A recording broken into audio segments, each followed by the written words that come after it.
Christian parenting.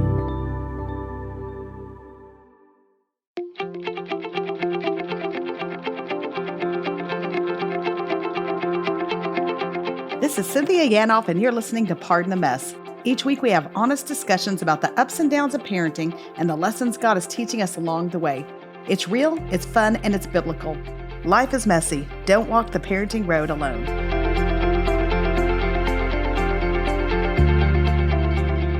Hey guys, welcome to Pardon the Mess. I'm so glad you're with us today. We have Clint Schumacher with us, and Clint Schumacher has written a book called Second Wind, and he is a good friend to my husband and I, but really their whole family is so dear to us.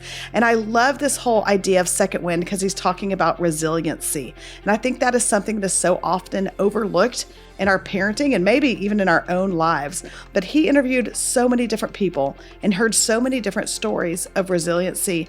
And he's kind of come up with a formula, ideas on how we can build that into our own lives and the lives of our kids. And I think when we talk resiliency, we're talking about when our kids face adversity, when we face adversity, much of which we faced this last year. How do we handle that? What do we do with it? And Clint is a strong believer. He loves the Lord, and he comes from that context as well of knowing Jesus, knowing faith, and knowing that God has plans for us to prosper us and not to harm us. And so I'm just thankful for this time together with him. It's a good word for us individually, but it's a great word also for parenting. If your house is like mine, some people are a little more resilient than others, but the good news is it can be taught, it can be learned, and I'm very thankful that Clint is with us today as we talk about his new book, Second Wind and Resiliency.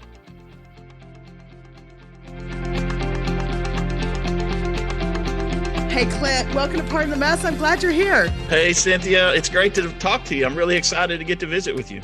Well, I am too. And backstory is Clint and I know each other. Our kids go to school together. I'm good friends with his wife, and my husband is good friends with Clint. And so I'm thrilled to get to chat with you and talk about your new book and talk about a topic that I think is so important with our kids, and that's resiliency. And so tell everybody as we kick it off a little bit about yourself and what's going on in life. Yeah, you bet. Happy to do that. And first of all, let me say I'm just a huge fan of your show, and of course, a big fan of your family. And I just really have been so excited to see what you're doing in the world take off and experience success. And I'm honored to get to join you on that. So yes, I have. Well, you bet. So I've got 3 teenage boys. I've got one that's just about to graduate from high school, just as I know you do with your oldest girl. I've got a junior in high school, and then I've got an 8th grader. And I practice law like your husband Mike does, and I also coach kids in sports just like Mike does. And so we have very similar journeys in that regard. Yeah. Okay. And so I know that you are very well read. I know that you've done TED Talks, and you do a lot of speaking and writing and obviously coaching and lawyering. What brought you to writing a book on resiliency? And by the way, I'm so glad you did, because this is so needed. But what brought you to that point of writing it? Yeah, you bet. So this actually, the very genesis of this started many years ago in, of all places, the sideline of a 5th grade football game. And this was before I got to coach Brett. So it was the team that came before his team. And we had a very successful season. In fact, we'd had 2 successful seasons in a row, and we were playing in the league championship game. And this team had won either like 20 or 21 games in a row, and they had not been behind in a football game in a long time. But we got behind in this game, and what we normally did that worked was not working. And the kids started getting first anxious, and you could see it in their face. And then as the game continued to go not the way we wanted, they started to melt down. And by the end of the game, they were tapping out. And so even though it was a game that we could have been successful in, because they were struggling, dealing with adversity and not doing very well, we had no chance. So as I walked off the field, I was frustrated. I was frustrated with the kids, and I thought, how can they experience so much success, and then as they get into a situation where they're struggling with adversity for the first time, deal with it so poorly? And so for about 2 weeks, I was fuming. How did this happen? And then this thought came careening into my head. Everything, we say this in the coaching profession, everything you see on the field, either you taught it or you allowed it to happen. And it became apparent to me that what happened was I had some 11 and 12-year-old boys who I had never taught or coached how to deal with bad things happening in the game and how do you bounce back from those. And I realized I had this huge hole in my coaching. I had left them ill prepared. And so I decided before the next season, I'm going to figure out, can you teach mental toughness? Can you teach resiliency? How do you do it? And I wanted, quite frankly, to be a better coach and have them better prepared going into the next season. And I took this deep dive into that topic. Can resiliency be learned? Is it something that can be improved? And as I started getting enough materials through the years, I ultimately, Cynthia, decided to put all that down in a book. And that's the book that is just being released called Second Wind. That's awesome. That's awesome. And I love thinking about that in a parenting context. And what you just said, that either you've allowed it or you've taught it. Is that right? Is that what you just said? That's right. Yeah. You've allowed it or you've taught it. And I can think of a lot of places that that applies in our parenting. Do you find, and I want to talk out exactly what resiliency is in just a minute, but I'm just wondering, I'm thinking about my kids, and I think naturally one of them is more resilient than the other two, maybe God-given, kind of born that way. Do you think that that's true? Like some people, some kids are just naturally more resilient and maybe need a little less of the teaching, whereas others could use, you could amp them up a little bit more? Cynthia, I do think that's true. I mean, I think it's like many other things in life. You're born with some talents that are stronger than others. And I think the ability to bounce back or be resilient is more naturally inherent in some people. But one of the things that I was curious about, and one of the things that I learned is it can be improved. If you are less resilient than you wish you were, there are certain things you can do. And as the book talks about, decisions that you can make that will amp up your resilience. And so even if you are not as naturally resilient as somebody else, there are things you can do to improve your life in that area. Okay. Okay. And so when we're talking about resiliency, what exactly are we talking about? Like, let's kind of define it. So to me, it's just the ability to deal with an adversity in a positive and meaningful way. And I think it's really that simple. Okay. And so when we're talking about adversities, and again, I'm dumbing it way down for just a minute, but just so that we're all on the same page, when we're talking about adversities in life, I mean, we're just talking about those hard places we face. Yeah, absolutely. Obstacles that we have, things that are difficult. For some people, it may be, it's really hard to do well in math class. That's an adversity. For some people, it may be a bad medical prognosis. I've, tore an ACL in my knee. That's a big time adversity. For some people, it may be the loss of a relationship. It may be the loss of a child. I mean, it's different things in life that alter our emotional framework such that we've got to respond. Either we've got to respond in a meaningful way to get through that emotional barrier, or if we don't respond in a meaningful way, we, suffer the consequences of that and get stuck or worse. Right, right. And so resiliency is the positive side of that. You have some adversity and you respond hopefully in a way that shows resiliency so that you're able to bounce back, right? That's exactly right. Okay. I know you studied a lot of people that were just resilient type people. Is there anyone that kind of stuck out that you're like, gosh, if I could raise my 3 boys to have resiliency like this is what I'd want it to look like? Oh man, there's so many. One of the great things that I got to do is I got to talk to a lot of different people whose lives really jumped out at me in an impressive way because of their resilience. And it's hard for me to pick out one story. I'll try one that I think will be maybe particularly meaningful to your audience. But there was a friend of mine in college named Mark Jacobs, and he and his wife Chelsea had children and were getting ready to have their 4th. And in the process, they lost that baby very late in term. And as you can imagine, that's a very traumatic situation. That is an adversity. That is an obstacle. And Mark and Chelsea, for a period of time, grieved. And then they, in the midst of the grief, read about children in very bad circumstances in Rwanda. You'll recall the genocide in Rwanda of 30 or so years ago. And that left a number of children without parents and in very poor orphan conditions. And that captured their heart. And the child that they lost, they were going to name Chase. And what they decided to do was to form a foundation in his honor called His Chase. And they turned that grief into this motivating factor to help these children in Rwanda. And because of their passion, many people jumped in behind them. And now, Cynthia, I forget the exact number, but it's in excess of 250. They've taken 250 kids that were in one particular orphanage in Rwanda, got them into very good schools. And now they're at the point where they're graduating college, starting families, and doing all those kinds of things. And in the process of going through that, Chelsea had an incredible statement that stuck out with me. She said it is as she was grieving the loss of Chase and she learned about the condition of these kids in Rwanda, her grief changed shape. And she took that grief and turned it into a motivating force for what became an incredible ministry. And so Mark and Chelsea, instead of being a vision of those poor people that lost a child, became those people that created an incredible ministry. And they took that adversity and turned it into something magical. That is amazing. And I love, and I should have said this early on, but Clint knows the Lord, loves the Lord, speaks faith as well as anybody I've ever talked to, speaking of their faith and loving the Lord well and raising their family in it. And so as we're talking about this, you can't help but look at resiliency and think, like, I'm just so thankful it's not that we're just sitting here talking in terms of self-help and like, oh, get out there and, pull yourself up by your bootstraps and you can do this. But just seeing how the Lord can, like, I love her statement, can change the shape of our grief in those hard places. And we can start seeing this side of heaven, some of the redemption in those really tough places.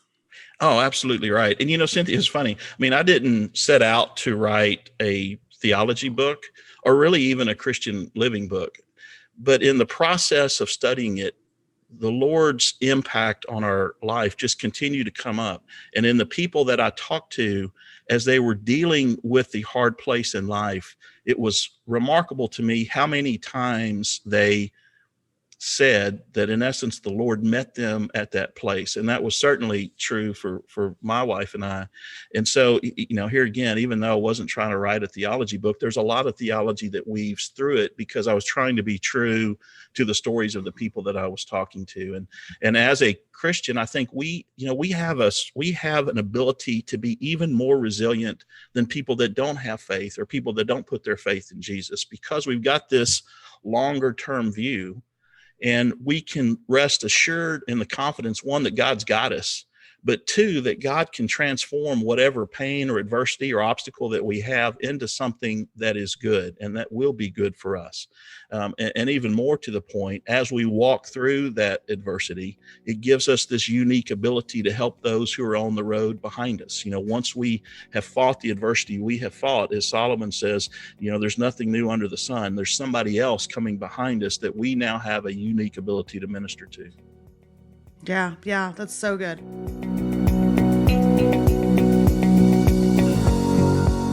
Hey guys, I'm jumping in here to thank Sky Ranch for sponsoring our podcast today, and also to tell you it is not too late to sign your kids up for camp. It is honestly the best week of their summer if they get to go. And more than ever, I think our kids need to unplug, be outside, make lasting friendships, and be exposed to the truths of God's Word. Your kids will have an incredible week of zip lines, water slides, Bible study, parties, and community.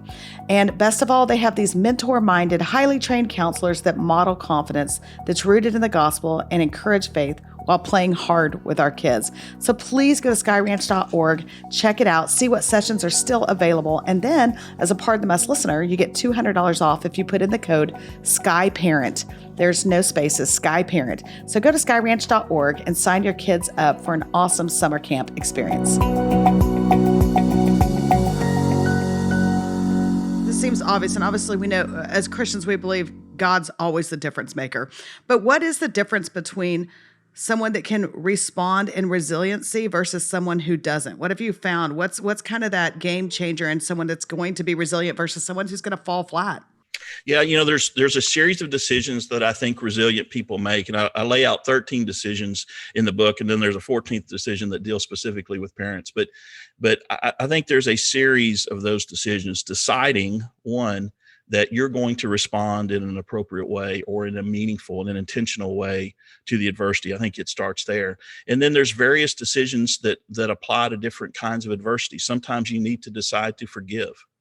Sometimes you need to decide to connect with someone else. As I talked about just a moment, there's somebody that's been on the road ahead of you, and they can give you hope and a roadmap to get there. As I was researching, I found a couple of barriers to resistance. One is resentment. One is self-pity, and one is shame. And we have to learn how to deal with those emotions. Those emotions are all real, but they're all barriers to resiliency. And so part of what we talk about is how do you deal then with those barriers to resiliency? How do you make the decisions that resilient people make? And that's what begins to propel you past the adversity that you're dealing with. I really loved one of the first ones you said is just making the decision on how you're going to respond. And as a person who struggles with being a control freak, not over other people, but over my own life and wanting to know, how everything's going to work, controlling the end result, knowing that God's working everything for my good. I want to see it in the moment, which we know that is not how God works. And so, we get to that place where we just have to trust his hand in it. But I think it gives that sense of a little bit of having a role in it, some control in it by saying, okay, I'm going to make the decision that I'm going to take this in a direction that's meaningful, and that moves me forward. And so I like that it gives us a little sense of control in there too, the way you're talking about it. Yeah, I lay out a formula in the book, and it's not, I was not the originator of it. I took it from somebody else, but I think it makes a lot of sense. And the formula is this: it's E plus R equals O. E is the events of life, okay, the adversities, the obstacles that come up. O is the outcomes of life, right? So, the events that we have, if we don't have any kind of response to them whatsoever, they turn into the outcome. But there's an important R in there, and that's our response to those events. And when you think about it, as an event arises, it's that event that happens plus my response to that event that then dictates the outcome. And so, as I think about that model, and I talk to our athletes about this, I talk to other professionals that I mentor about this, that E plus R equals O model is very important. And as you say, it gives us this sense that I'm not at lost at sea, and I'm not just subject to the vagaries of life. I have the ability to respond to that event in a meaningful way. And of course, our faith in the Lord plays an important part of that as well and gives us incredible perspective. Just in our culture generally, when we're looking at a culture that's so divided racially, economically, politically, on every level. And I just was thinking the other day, I was speaking to a group, and like I felt the spirit just speaking into me saying, like, never has our culture needed us more to live out our faith, to be what we're called to be in today's culture, just because people need to see hope and love. And I think resiliency too. I think as believers too, if even the Christians, if we're throwing up our hands and like, I don't know, this is terrible time to live, and in the middle of a pandemic and all that's gone on, I think that that's defeating, and I don't think that's from the Lord. And so I would just say, what's your encouragement in terms of us needing as believers to live with resiliency right now in today's culture? Well, I think that's an incredible point. I mean, and I think it starts with this. This is going to be a little bit. I'm going to take three steps back from your question because I think this Sure. is what triggered in my mind. I mean, one of the things that I talk about in the book and that I think is incredibly important for us is finding our core. And the English word core, C-O-R-E, comes from the Latin word core, C-O-R, which is translated heart. And so, as we determine our core values, as we determine those values that spring from our heart, it compels us then to do the next piece of that word, which is courage. So the Latin word courage brings its beginning from the word core, and it's the heart to do something that scares you. Hmm. And so as we determine our core values, and I sat down one day after having coffee with somebody, and he convinced me I needed to figure out what my core values were. And I have five, one of which is to make the world a better place, the world around me a better place. And once I decide that's my core value, or once I determine that is a core value, and decide I want to begin to mold my life around that and the other core values I have, it gives you the courage to do hard things. Speaking into injustice in our world is hard. It's a hard thing. It's a lot easier to sit on the sideline and complain. It's much harder to see injustice and figure out, okay, Lord, what are you calling me to do in this situation? To listen to the Lord's voice and then have the courage to walk out what it is that you are being asked to do in that particular situation. And so, I think that to me is part of resiliency too. Once you figure out what it is that drives you, what it is that's springing from your heart, it gives you the courage to do the hard things and get past the obstacles that rise up in your life. Yeah, yeah, that's really good. And so let's talk about our kids. And I think we live in a culture, and I mean, I'm speaking for myself, as well as anyone, but that where we are so intent on shielding our kids from the hard places that they might face, the hard places we faced as kids. Now, I will say, COVID yanked that rug right out from under us because there's really nothing we could do to control that. It just is what it is for our kids. And you and I both have a senior, and we both have very athletic kids and seen what it looks like losing sports seasons and all of those things. And so we've had some great opportunities to speak resiliency into our kids. But generally speaking, do you think our kids are less resilient? I think back of like, you always hear of like the greatest generation and all the stories from those people and the things they've done. And I think, golly, am I raising like the least greatest generation? Because my kids, I promise you, someone gets a paper cut in this house and it's like shuts down the world over here. So I'm just wondering, are we raising less resilient children? Just generally speaking, and how are we gonna speak into that better and do that better? Well, I think so. Not that we're any of us are doing it intentionally, but think about this. So I had this eye-opening experience a few years ago. I was teaching my youngest son how to use a cheese grater. Okay, you know that kind of cowbell-shaped device, and you take the block of cheese and you begin to grind it against the grater to get the grated cheese. Well, he had never seen one of those before, much less knew how to use it. And Cynthia, my mom taught me how to do that. Maybe you use that too. And inevitably, you may have been better than me, but inevitably, whenever I was grating cheese, I would scrape my knuckles, right? I'd get the cheese stuck Yes. and I'd scrape my knuckles across that cheese Yes. grater. But we don't have a cheese grater in our house because it's just about as cheap to buy shredded cheese at the grocery store as it is the block of cheese and then shred it. And there's so much of life in our modern society that's like that because of industrialization, because of technological advances, because of globalization. We are asked to do less hard things than our parents did. Our kids are asked to do less hard things than we did. And it's wonderful in many ways because our time can be used less on these onerous, difficult, time consuming tasks, and we can put that time to other use. But at the same time, doing those onerous, time consuming, really hard tasks is part of what builds resilience.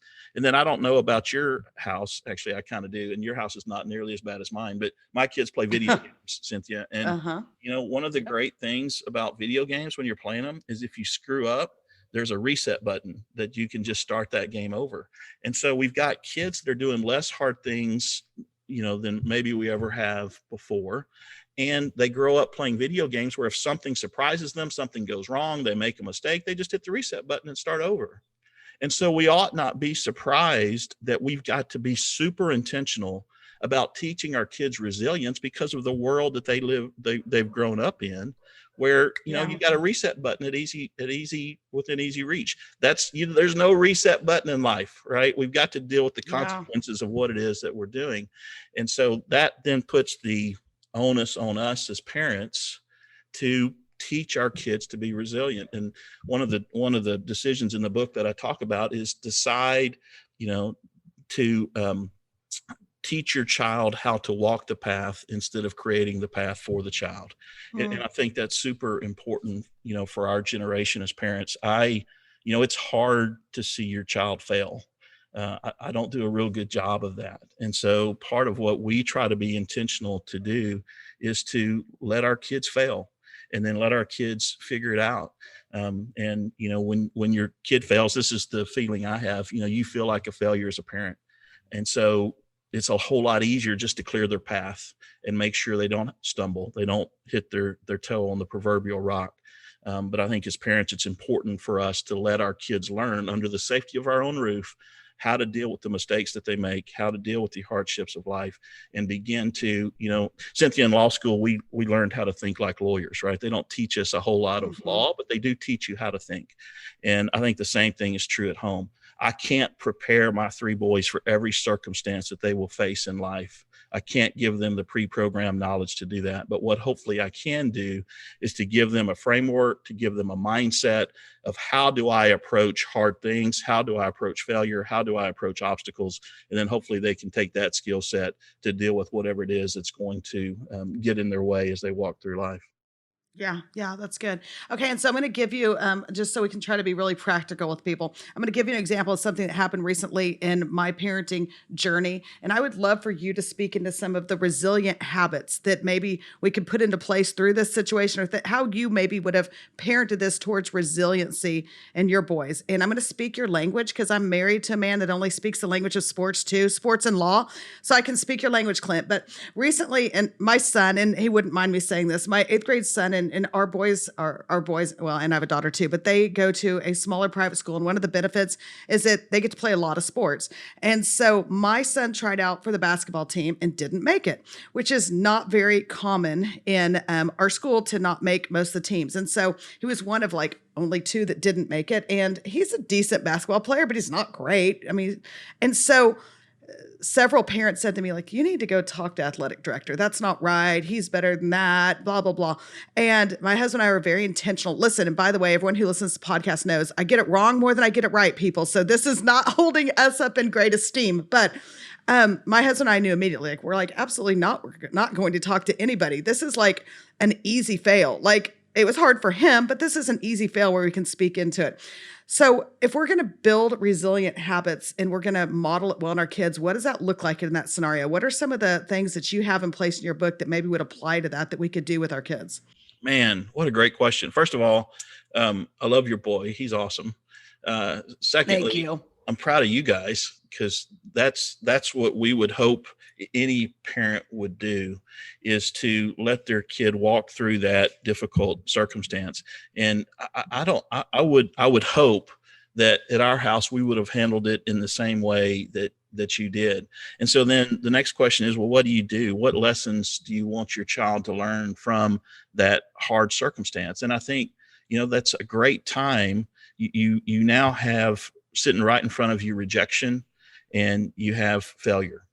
And so he gets to make a decision about, how am I going to respond to that? Am I going to let myself get bitter? Am I going to let that influence the vision I have of myself? And I have a decision tree. Is basketball important enough to me that I want to do what it takes in the next year to get better so I can make the team? Or an equally good decision is to decide, maybe basketball is not for me and I want to develop my talent in another area. And so you get to, kind of walk through all those big three, decision trees and emotional impacts and kind of life decisions with them. And I think I just think that's an incredible opportunity. Yeah. And I love that because just speaking very practically into that situation, I hope everyone can take this and apply it to whatever's going on with your kids. But yes, looking at that and him not making the team, I mean, we didn't even have basketball shoes. 2 days before, he goes out and tries to make a few shots. Like you're saying, this wasn't a thing where this was a sport the child had been trying hard, all of that. And so I love that we can speak in that and say, hey, listen, like, you spend all your time on a baseball field and a football field. And so this makes sense. And so, yeah, you have a decision to make. Do you want to work harder for it next year? Do you not want to? But me stepping into that, and my husband and I meeting with athletic directors or trying to manipulate the situation, does not prepare him for when that happens in real life later on. And so I think that's just great ideas you have on just building those habits for them. Yeah, you bet. Absolutely. And I think what you just said is a great teaching tool, which is, and this is not a criticism of your son, because you're exactly right. He spends his time playing football and he spends his time playing baseball. And I know he spends a lot of time doing those things. And I think it's easy. I think, it's not easy, but one of the life lessons is, look, if you have not put in the time and work and effort to be successful in something, you can't expect that you're going to be. And one of the lessons we try to teach our kids, and it's an ongoing journey, as is, that work that you do in preparation to be successful is going to impact, whether or not you are indeed successful. And if you haven't done the work ahead of time, you have to be prepared for the consequence and then decide, how am I going to let this change me? Am I going to let this change me? And am I going to be smarter and wiser and better prepared the next time, I decide to try out for something? Yeah. That's so good. And so the book is called Second Wind, right, Clint? Second Wind. That's right. Second Wind: Decisions the Resilient Make to Overcome Adversity. That's awesome. And we're going to link it all in podcast notes. But I wanted to ask you about that with second wind. And it's funny, I was reading some of the materials you sent related to the book. You talked about training for a marathon with your wife. And it was funny because as I'm thinking through resiliency, I was thinking of the same thing when Mike and I trained. I did a half and he did a full marathon. And it's almost the opposite of what we were just talking about with my son not making the team. It was that you trained really hard and thought you're really prepared. And then somewhere in the process, you crash. And so it's interesting to think on it, the other side of it, that there will be times when we or our children are really, really trained up in a way, or we feel like we've done the right things or we've created the right habits and it doesn't go as planned. And so I'd love for you, before we talk about, before we wrap up, I'd love you to speak into that. And I love this whole idea of second wind and how, athletes run or whatever it is. And at some point that second wind kicks in. And by the way, I don't know about you, I ran and ran and ran and ran, and it never kicked in. It hurt every minute of every mile. So I don't even know what that is, but I believe it does exist. So talk to us about this second wind and how that works. Yeah, isn't that the truth, Cynthia? I mean, they talk about this runner's high, but I'm like you. I never got that. I mean, No. the Lord blessed me with a whole lot of things, but having a long distance runner's body is not one of the things the Lord blessed me with. But Me neither. I tried to be transparent in the book. But, Jennifer and I got married when we were younger. We tried for many years to have children, and we were not having success. And we'd gone far down the rabbit hole of infertility and lost children that she was carrying and all the things that comes with that. And the year that she turned 30, we were still in the depths of that, and we were having a hard year. We were both young professionals. I was not as emotionally intelligent as I wish I were. I was not as available for her as I wish I were at the time. Now looking back, I just couldn't truly empathize with what she was going through. I would do all that better if I could. But she came to me during that year that she was going to turn 30 and said, this year, on my 30th birthday year, I want to run a marathon. Do you want to do it with me? And even though I had all these shortcomings as a husband, I knew what the answer to that question needed to be. And so I agreed, and we started training for a marathon. And in Dallas, where we both live, Cynthia, in the summer, it's warm. In the fall, it's only slightly less warm. And so we had done all of our training, in kind of this warm weather. Well, we ran the Dallas Marathon, which at that time was in early December. And for whatever reason that day, it was extraordinarily cold. It was below freezing. It was sleeting, when the race started. It was not the weather conditions that we had trained for. And so we started running, and we got to around mile 12, and I got a cramp in my middle of my back. And that cramp would keep me from taking a deep breath. So I was having trouble breathing while I was running. And so I slowed down to walk to see if I could get the cramp to go away. And sure enough, that would let me, breathe normally, and the cramp would die down. But because the weather was so cold, I would get the chills. And so then I'd have to start jogging again to get my body temperature back up. And then the cramp would come back and I couldn't breathe. And so I kind of went through this cycle of slow down, speed up, slow down, speed up. It was completely ruining Jennifer, my wife's, path, the tempo that she had. So I encouraged her to go along and finish her race because I wasn't real sure if I was going to be able to. And she did. And so I kind of went through mile 12 and 13 and 14 and 15 in this cycle of slow down, speed up, trying to get my body to respond. And in fact, Cynthia, if one of those vans that picks up injured runners had come by at just the right time, I might have jumped on. I hope I wouldn't have, but I might have. Yeah. But then somewhere around mile 20, which is normally the proverbial wall in a marathon. But for me, mile 20 was the point where my body adapted and the cramp went away and I could breathe normally again. And I could start to jog at the pace that I had trained at and was able to finish the race. And so as I decided to write this book, I mean, part of what my heart that was in it is, it's an encouragement. I want it to be an encouragement to people that are in the midst of an adversity and struggling with the same questions I was struggling with during that race. Can I do this? Can I make it? Do I have what it takes to get to the finish line of this obstacle?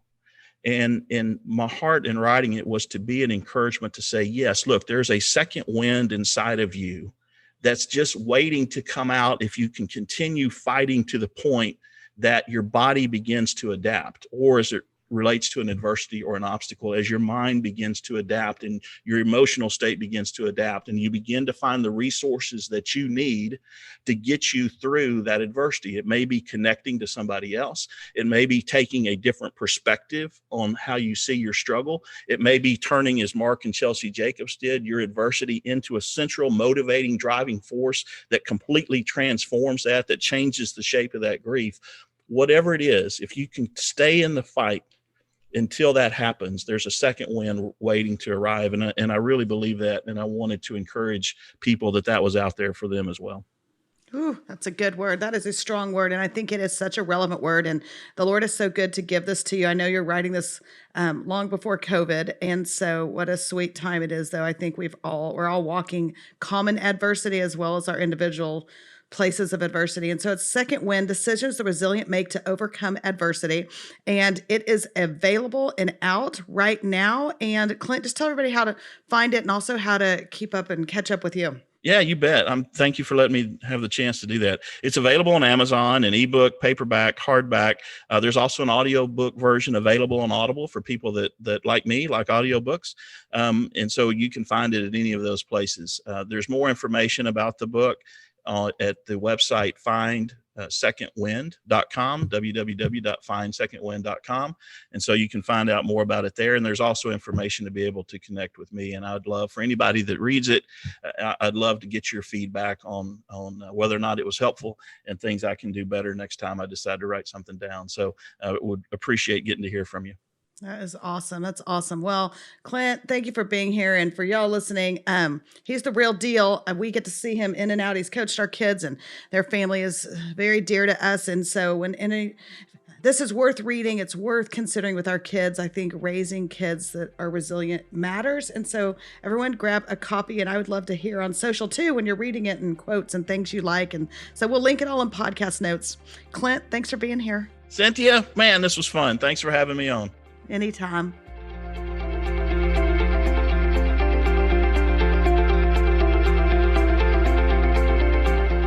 A huge thank you to Clint Schumacher for being with us today. Be sure and check out his book, Second Wind, Decisions the Resilient Make to Overcome Adversity.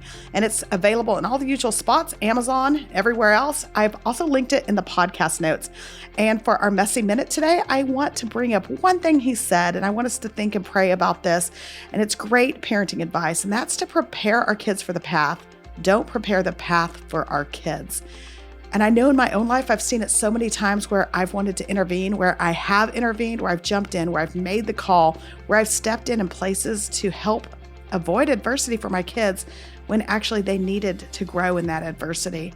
And we have such a limited amount of time with our kids under our roof that we've just got to take advantage of every opportunity to let them learn what it looks like to be resilient, to let the Lord rescue them. We are not their rescuer. Let the Lord rescue them. Let's point them back to God's word. Let's show them the truths that he's for them, he loves them, that he will work on their behalf. And only when we do that are we preparing them for the path. And so that's my prayer for my family this week. I hope that you'll join me in praying that over yours. And above all, that we can use our faith to teach our kids that they can be resilient, that they can react to adversity in a way that is God honoring. So thank you for being here. We know your days are busy. As always, thank you for joining us as we pardon the mess.